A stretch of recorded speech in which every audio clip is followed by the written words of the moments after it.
এ জমিন, তোমরা যারা জমিন ধ্বংস করে দিতে চাও, আমি আল্লাহ দেখতেছি কেমন গুনাহ হইতেছে।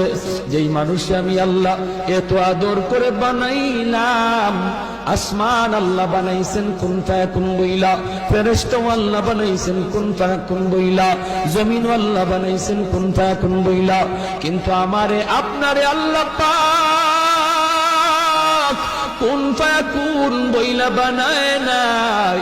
আমাকে আপনাকে যখন আল্লাহ বানাইছে, খালাকতু বিয়াদাইয়া, আল্লাহ বলে আমি আমার নিজের হাত দিয়া বান্দা বান্দিরে বানাইছি। কারণ এই চেহারার মধ্যে এত দামি কপাল, ওই কপাল দিয়া বান্দা আমার কুদরতি কদমে সেজদা দিবে। এই কপালটার এত দাম।